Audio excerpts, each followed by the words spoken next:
निलेश लंकेंनी आमदारकीचा राजीनामा दिलाय। निलेश लंके हे आता तुतारी चिन्हावर लढणार आहेत। लंके दक्षिण अहमदनगरमधून लोकसभा लढणार आहेत। आता खासदारकीसाठी संघर्ष करायचा आहे असं लंकेंनी म्हटलंय। राजीनाम्याची घोषणा करताना निलेश लंके मात्र भावुक झाले होते। काही कटू निर्णय आपल्याला घ्यावे लागतील असं देखील या दरम्यान निलेश लंके यांनी म्हटलेलं आहे। आपल्याला लोकसभा लढवायची ना, विधानसभा सदस्याचा राजीनामा दिला पाहिजे ही भावना या मागे माझी। तर राजीनामा देण्याचा माझा जरी निर्णय असला, माझ्या मतदारसंघातील लोकांनी मला 2019ला जीवात रान करून स्वतः उमेदवार असल्याची भावना जाणीव होती।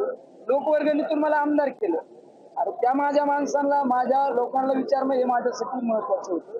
कारण पारनेर नगर मतदारसंघ माझ्यासाठी कुटुंब होते। त्या कुटुंबातील माझ्या लोकांना आज विचारलं, त्यांच्या भावना जाणून घेतल्या आणि त्यांना या सगळ्या अडचणी त्यांच्या समोर ठेवल्यानंतर आज मी हा निर्णय घेतलेला आहे की माझ्या विधानसभा सदस्याचा त्या ठिकाणी राजीनामा दिलेला आहे। लोकशाही मराठी ऐका, पहा, जागरूक रहा।